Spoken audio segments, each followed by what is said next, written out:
de Gaza. Gaza, ao longo da sua história, foi palco de muitos acontecimentos, de grandes acontecimentos. Gaza, ao longo da sua história, foi palco de grandes acontecimentos. E entre eles, muitos desses acontecimentos estão relacionados ao povo de Deus, ao povo de Israel.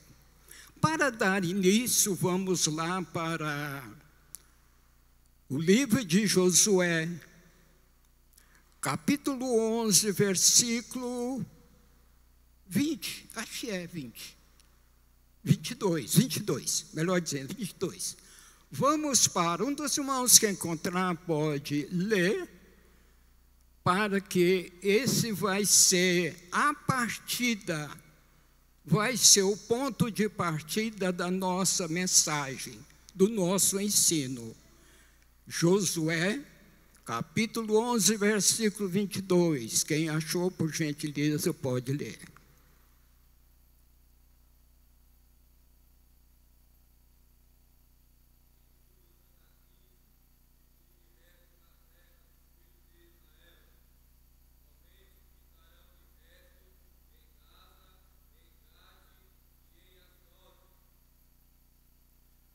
Apenas 3 partes da faixa de Gaza. Naquele tempo ainda não existia esse termo faixa de Gaza. Esse termo faixa de Gaza só recebeu essa conotação depois da ocupação dos egípcios. Depois que os egípcios ocupou Gaza, quando na guerra de 67, na guerra dos 6 dias, no ano de 1967, que Israel conquistou Gaza das mãos dos egípcios. A partir daí ela que recebeu essa conotação de faixa de Gaza. Mas vamos lá. Quando o capitão Josué estava repartindo as terras, estava conquistando a terra de Canaã, dos amorreus, dos jebuseus, dos quereteus e daí por diante. Quando ele estava conquistando, ele quis conquistar também Gaza, mas não foi possível. Porque Josué, o grande capitão do exército de Israel, não pôde conquistar Gaza. A verdade é que ele não conquistou Gaza, e Gaza não foi anexada ao território que seria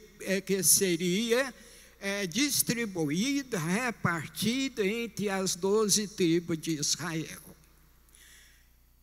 Então, quando eu disse que vários acontecimentos de Gaza está relacionado ao povo de Israel, vamos para o segundo. A gente vai passar esse meio de passagem porque nós temos muita coisa pela frente. Quando Sansão nasceu, Sansão, filho de Manoá, quando ele nasceu, Deus o escolheu para ele ser um jovem dedicado a Deus. Ele seria nazireu de Deus. E como sinal do seu nazireado, o cabelo de Sansão não poderia ser cortado. Aquele era o sinal externo da prova do seu nazireado. Por isso, Sansão tinha longas cabeleiras e Sansão começou a reinar em Israel naquele tempo. Só que Sansão era um pouco vaidoso, um tanto vaidoso. Chegou a época que Sansão quis casar. Ele nasceu como nazireu, cresceu como nazireu, formou-se as pessoas, um homem adulto, sendo nazireu, e como nazireu ele foi buscar um casamento fora da sua terra. Começa Sansão, então, a proceder de forma errada, não honrar o nazireado que Deus havia colocado sobre ele. Chegando lá, então, chegando lá para onde ele foi, deixa eu ir adiantando aqui, ele foi para Gaza. Sansão foi para Gaza, lá ele namorou de uma linda jovem, muito bonita, atraente, muito falante. Aquela jovem, então, assim, um jeito de conquistar, conquistou o coração de Sansão. E Sansão enamorou-se daquela jovem chamada Dalila. Mas, porém, o povo ali daquela cidade, o que eles queriam com Sansão mesmo era matá-lo, eliminá-lo. Sansão não era bem-vindo ali naquela região, e Sansão, se quisesse ser feliz, proceder bem e dar valor ao seu nazireado, Sansão teria que voltar para o lugar onde ele nasceu. A história os irmãos conhecem muito bem, nós não vamos entrar em detalhe para ganharmos tempo.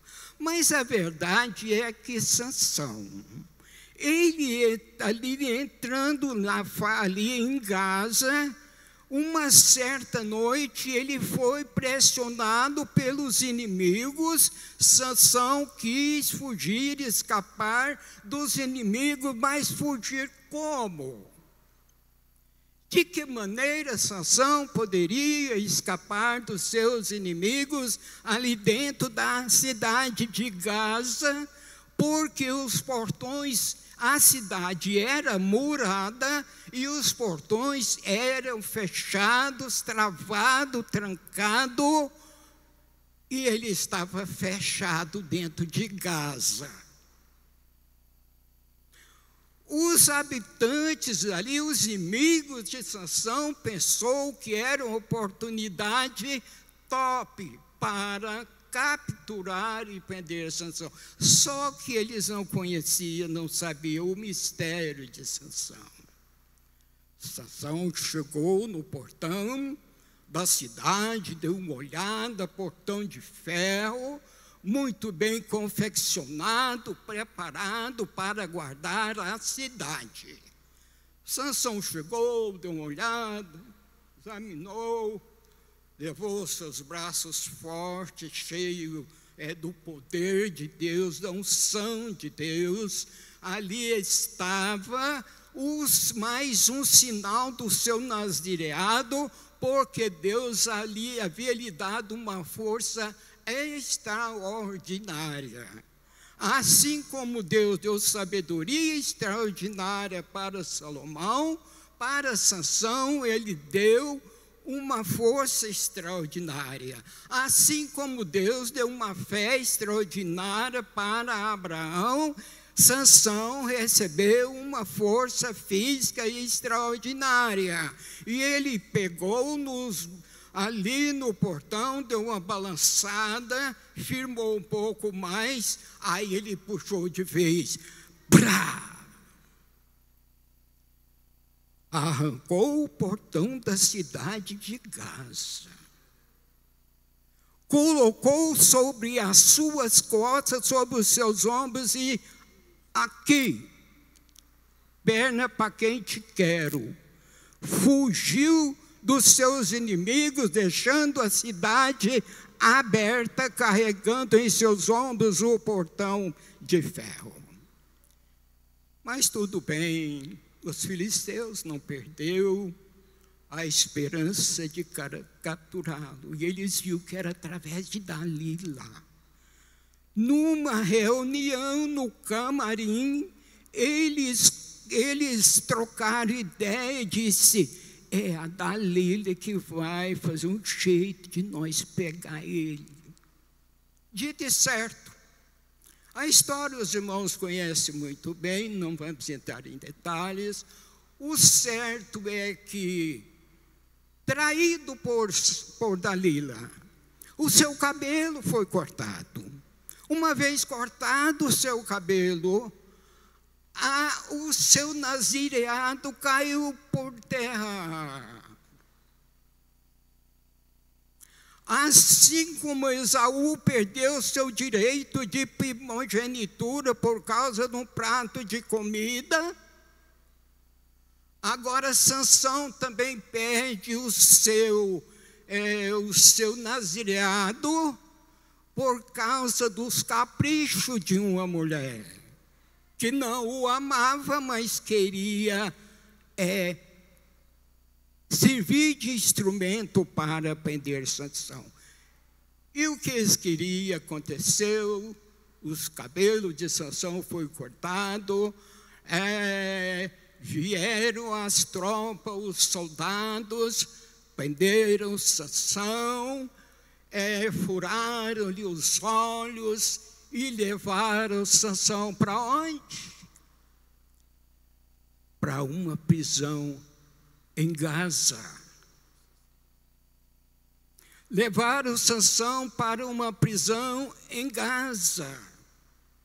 Lá estava Sansão agora desmoralizado, envergonhado, triste, esperança perdida, sofrendo, porque eles arrumaram o moinho, colocou na prisão para Sansão moer trigo. Sansão passava o dia inteiro moendo trigo ali na prisão. Sansão estava desfigurado, acabado. Ele agora não era aquele belo jovem conquistador.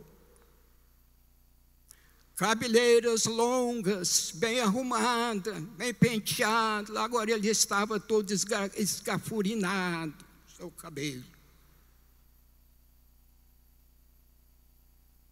Um certo dia, os príncipes de Gaza acharam por bem fazer uma festa em honra aos seus deuses.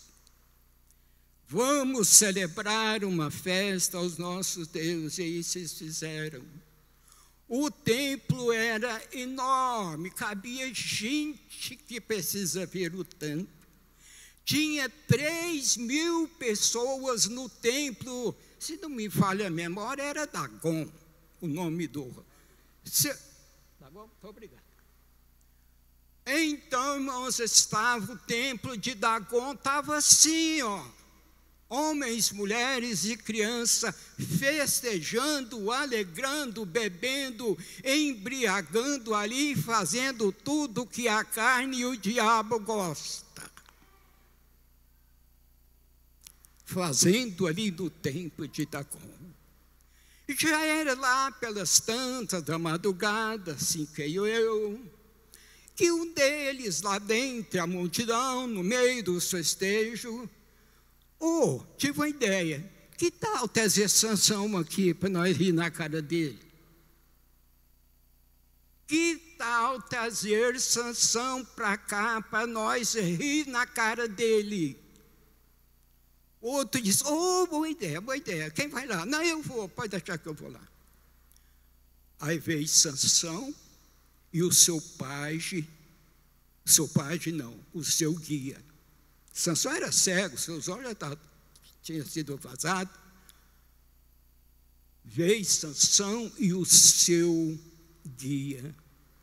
Chegando lá, quando Sansão chegou no plenário ali, eu posso imaginar o coro de gargalhada que ecoou naquele enorme auditório.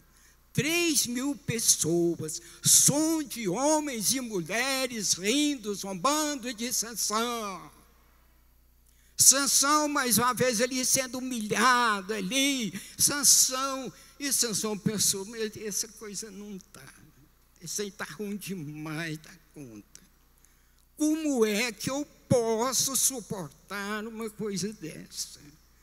Aí Sansão levou a mão na cabeça assim, e deu um parpado, seu cabelo estava meio crescido. Não estava como estava, é claro, mas ele já estava assim, quem sabe, aqui assim na nuca, né? Ele parpou assim, mas meu cabelo cresceu um pouco. Aí ele virou para Deus e disse, Senhor, ele fez uma pequena oração a Deus, para que Deus tirasse dele aquele opróbrio. E falou, Senhor, me dá a força mais uma vez, só mais uma, Senhor. Só mais essa vez. Não quero força depois de nenhum. Eu só quero hoje. Me dá, Senhor, só mais hoje, um pouquinho daquela força que eu tinha.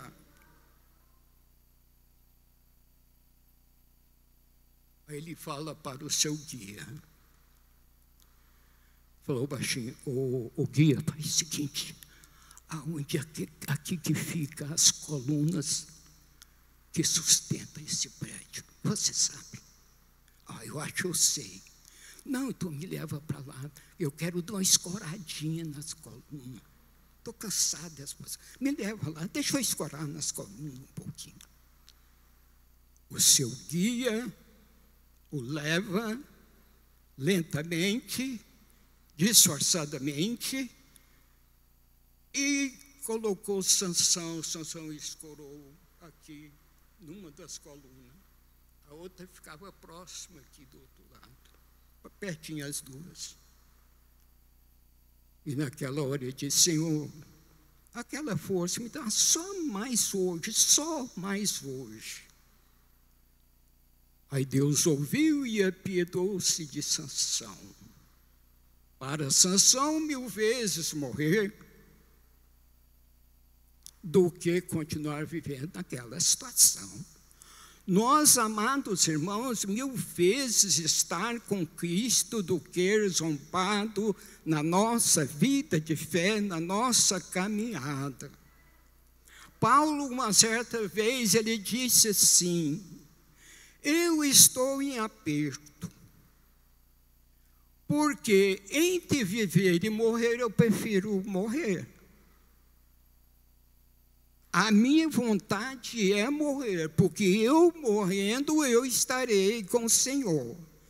Mas, para o bem de vocês, para o proveito do vosso, eu prefiro ficar na carne. Sansão pegou ali, ele fez mais ou menos assim, encheu bem o peito,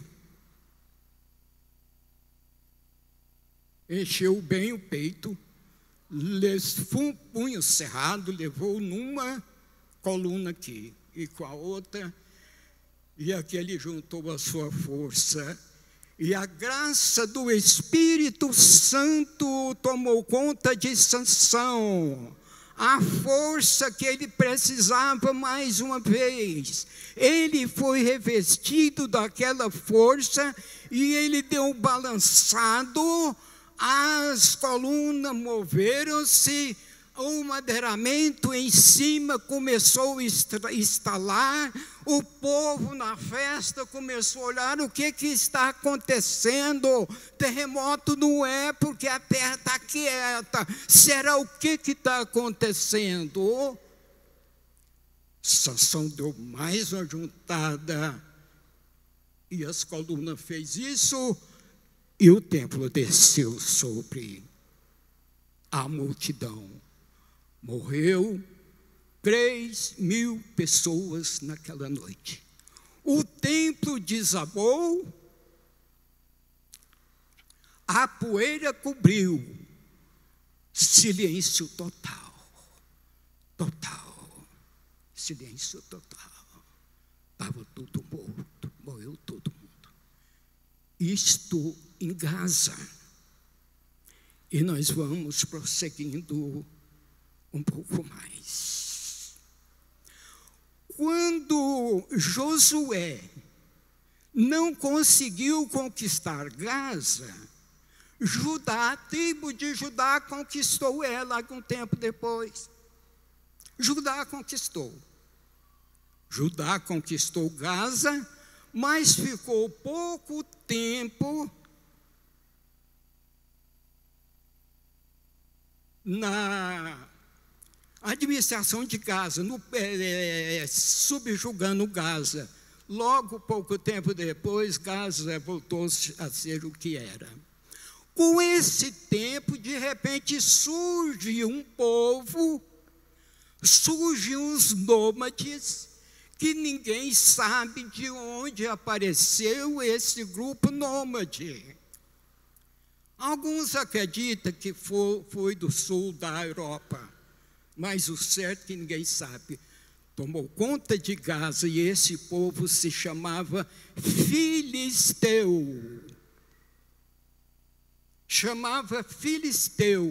E aquela região que hoje é faixa de Gaza, naquele tempo era Filisteia ou Filístia. E o povo, os filisteus, foi um espinho no sapato dos filhos de Israel. Por que Josué não esforçou um pouco mais e não pegou Gaza, meu Deus? Porque Gaza estava nas mãos dos judeus e eles deixaram Gaza escapar. Agora lá estavam os filisteus, oprimindo, zombando, fazendo guerra constante contra Israel. Aquele povo nunca mais deu sossego a Israel. Com a levada do povo de Israel para o cativeiro, também sumiu os filisteus. Parece que aquilo era só mesmo para prejudicar Israel. Quando Israel foi levado ao cativeiro, também sumiu do mapa os filisteus. E a faixa de Gaza está lá. Davi, quando jovem ainda, ele teve que matar um gigante descomunal, enorme, um brutamontes, um cara desafeiçoado. Pensa no sujeito tapado, era o gigante Golias. De onde era o gigante Golias? Da faixa de Gaza. Ali, ó, o Golias era de lá. Golias era da cidade por nome Gate. Não é Gaza, não. Gate. Ele era de Gate. E ele veio para afrontar Israel, porque é o que eles mais gostavam, de afrontar o povo de Deus. Aí Davi chega e fala, mas o que é isso que está acontecendo? Foi contado pela história. Falou, não, eu vou dar jeito a esse gigante, ora. Menino, você não pode, mas eu vou. Teve uma vez que eu matei um urso e um leão. Será que esse gigante é mais fácil de matar do que um urso ou um gigante? Mata eu também. Rapaz, você não vai. Vou, em nome de Jesus, eu vou. Em nome do Senhor dos Exércitos, eu vou. E foi lá, embaixo, a história os irmãos conhecem muito bem, com uma funda, ele pega 5 pedras, coloca no seu alforje, uma das 5 ele coloca no seu estilingue, na sua funda, e ele balança bem, e o gigante está lá parecendo um monstro, e aqui ele açoitou a pedra, foi pá, bem na testa do filisteu, do Golias. Golias caiu. Os irmãos conhecem bem, ele foi lá, subiu no corpo de Golias, pegou a espada do próprio Golias, porque nem espada Davi tinha. A única coisa que ele tinha era uma funda. Só. Ele foi confiado na funda? Não. No poder do Deus dos exércitos que ele servia. Deve ser essa nossa posição diante do inimigo, porque Paulo disse que a nossa luta não é carnal. A nossa luta é contra principados e potestades dos lugares celestiais. Louvado seja Deus. Prosseguindo um pouco mais, chegamos em Gaza, faixa de Gaza. Quem diria que essa faixa de Gaza, olha para cá, é importante isso. Quem diria que essa faixa de Gaza, que essa Gaza que o povo de Israel sempre teve relacionamento com ela, através de toda a história, seria o palco do fim dos tempos. Quem diria? Quem diria que essa Gaza, que hoje existe, a faixa de Gaza, seria o palco, eu posso dizer com convicção, o palco da última guerra da humanidade. Que os irmãos sabem que no dia 7 de outubro, um grupo do Hamas, eles invadem a terra de Israel, vai numa festa onde estava assim de gente. Eles fizeram ali a maior chacina dos tempos modernos. Mais de 1.200 israelitas foram mortos. Mataram, estupraram mulheres, violentaram jovens e crianças. Eles chegaram a cortar barriga de grávida e tirar o neném de lá. Isso o Hamas fez no dia 8 de setembro, 7 de outubro. Israel estava sossegado no seu lugar. A vida de Israel estava indo normal. Os compromissos, estava tudo normal. Benjamin Netanyahu, que é o primeiro-ministro de Israel, estava lá, tudo bem. De repente acontece essa tragédia. Benjamin Netanyahu reuniu com os seus oficiais. O que faremos agora? Temos que atacar. Temos que atacar. Uma coisa que eu admiro muito no Israel é porque ele tem várias qualidades impressionantes. Israel jamais ataca um inimigo. Não. Não pensa que guerra acontece no Oriente Médio porque Israel foi mexer com a vida de alguém. Não. Israel não mexe com a vida de ninguém. Mas se alguém for mexer com a vida deles, eles têm resposta à altura. Seja ele quem for, que se vier com afrontando, atacando Israel, ele tem resposta à altura. E eu me impressiono, irmãos, é o poder de defesa de Israel. Quando Israel planeja atacar alguma coisa lá nos confins do mundo, eu fico admirado de ver a precisão. O míssil que ele solta aqui vai em cima. Em cima. Ele não fica lançando míssil todos à direita, não. É tiro certo, tiro ao alvo. Quem lhes deu essa capacidade é o Senhor dos Exércitos. Quando Deus disse lá em Deuteronômio que Israel foi chamado para ser cabeça e não cauda. E aí acontece, como os irmãos estão muito bem a par do que está acontecendo ali, meu horário já esgotou e nós já vamos terminar.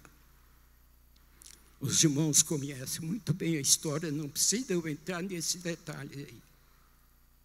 Mais uma coisa eu quero frisar nessa hora, é aquele ataque lá na embaixada do Irã, lá em Damasco, capital da Síria.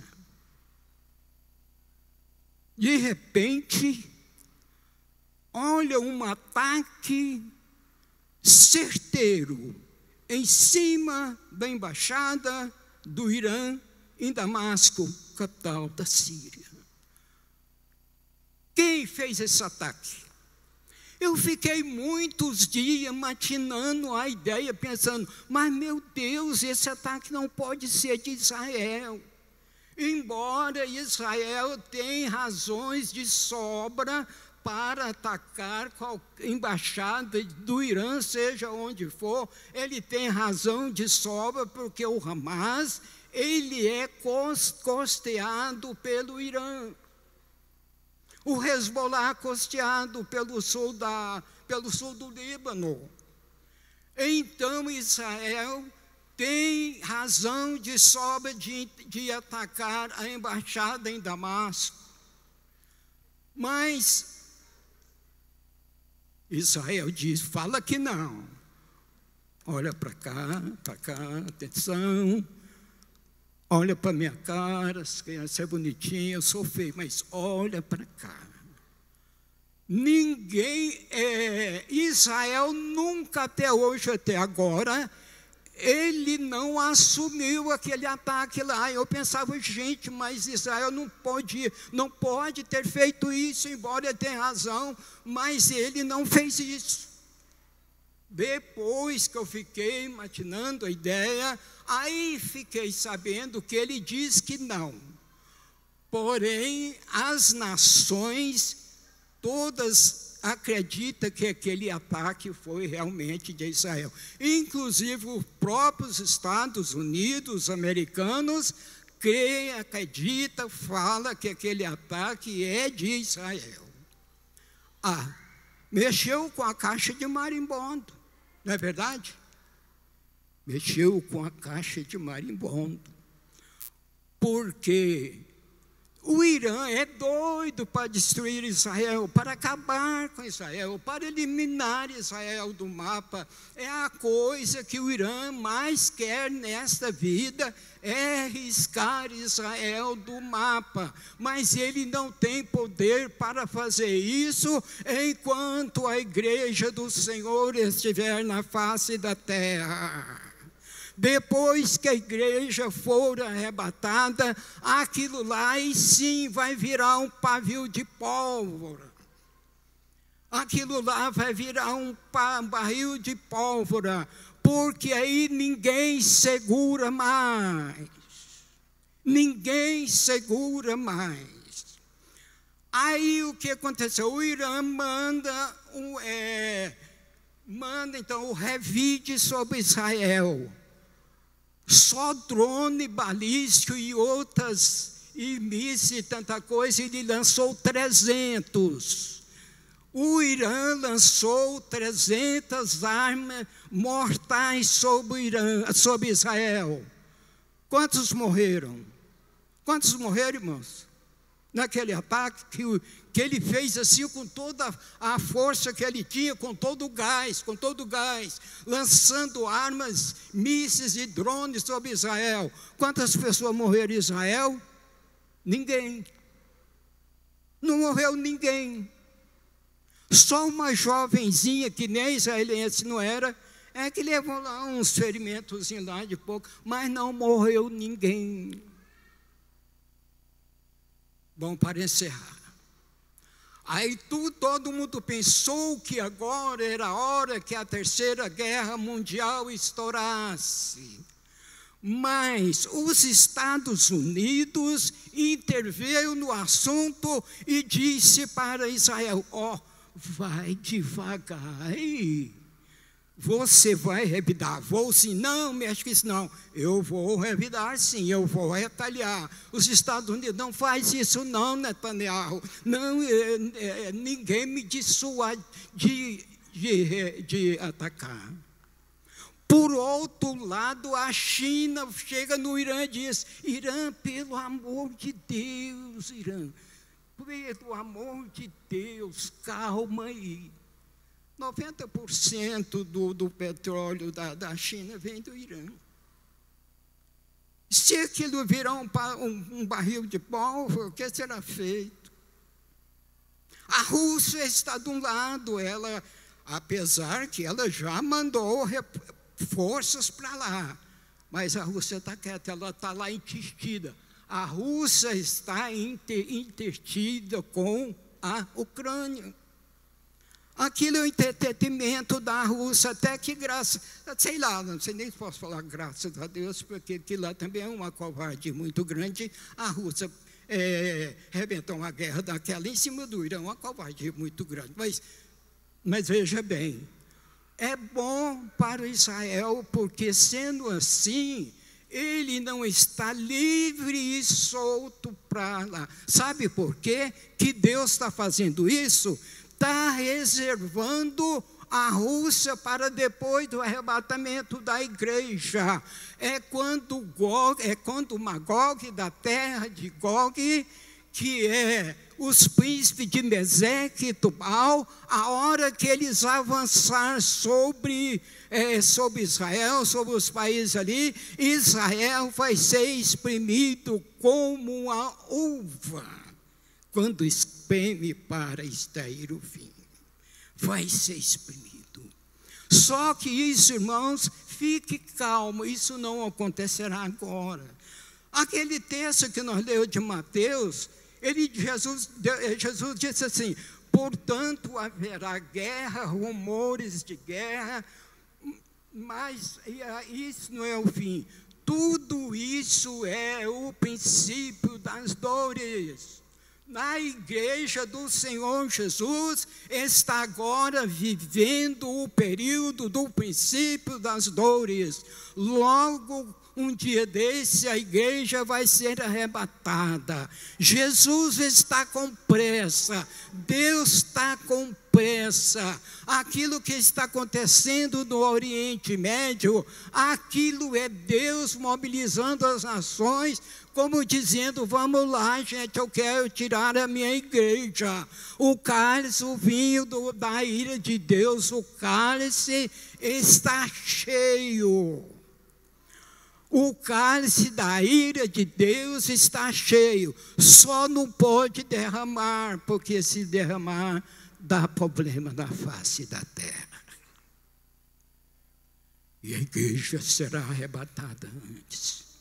Irmãos, com toda convicção, vamos ficar atentos para a vinda de Jesus. Aquela guerra lá no Oriente não vai acabar mais, não. Aquilo lá não acaba mais. Deu uma sossegadinha a pedido dos americanos e a pedido da China. A pedido dessas duas grandes potências mundiais. É por isso que está assim. Mas a hora que o estupim acender de novo, irmão, sai de perto, que ninguém sai da frente. Ninguém mais, não vai ter mais volta. A Rússia está doidinha para chegar a hora de destacar Israel. Gog e Magog. Vocês já ouviram falar Gog e Magog? Gog da terra de Magog da terra de Gog. É a Rússia. A Rússia é a terra de Gog. O presidente da Rússia é o Magog. Qual que é a hora dessa? Magog vai? Uma nação do norte, conforme foi profetizado, ela virá sobre Israel na faixa de Gaza. Portanto, Gaza Gaza, quem diria ela ser o plenário da última guerra entre os homens. A última guerra até não é essa. A última guerra vai ser depois, vai ser na segunda fase da vinda de Cristo. Esse assunto, irmãos, precisavam de 2 horas. Eu sei que isso os irmãos também não aguentariam ficar me ouvindo aqui esse tempo todo, mas é assunto longo, muito longo. Noutra oportunidade, se Deus permitir, poderemos prosseguir isso se Jesus não voltar. Diferente. Porque o arrebatamento está para acontecer, irmão. Não facilita, não. Não brinca, não. Não brinca, não. O profeta Natan chegou lá na casa de Ezequias e disse: põe em ordem a tua casa, porque você vai morrer.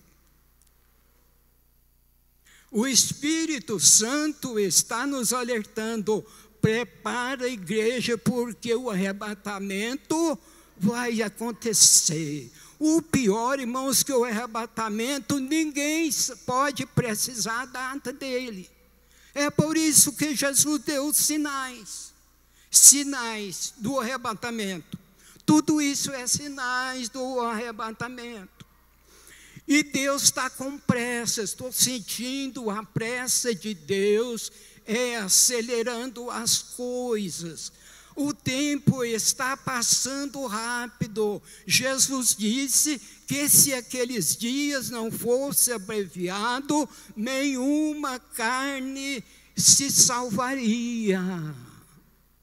E os irmãos já tá percebendo que o tempo está abreviado, está numa correria sem tamanho.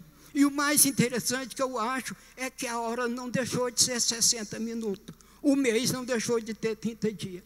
O ano não deixou de ter 365 dias e 4 horas. Não deixou de ser. Mas o tempo estava passando numa velocidade incrível. De repente chega o fim do ano, mas já é o fim do ano. Já é o ano de 2024, já está acabando. O povo assusta. É porque Deus está acelerando o tempo, com interesse na igreja, para que a igreja não durma o sono da insolência. E de repente Jesus vem no arrebatamento, que será um laço, será uma surpresa. E tem muita gente preocupado demais com as coisas dessa vida e está perdendo o tempo de se preparar. Estamos perdendo muito tempo com tempo que não serve para nada. Essa é a grande realidade, ou eu estou mentindo? Muitos de nós estamos gastando muito tempo com coisas que não servem para nada. Vamos aproveitar o nosso tempo em servir ao Senhor de uma forma mais digna, de uma forma mais reverente, de uma forma mais prudente, porque o momento do arrebatamento da igreja não nos pegue de surpresa. Em nome de Jesus, eu agradeço a oportunidade.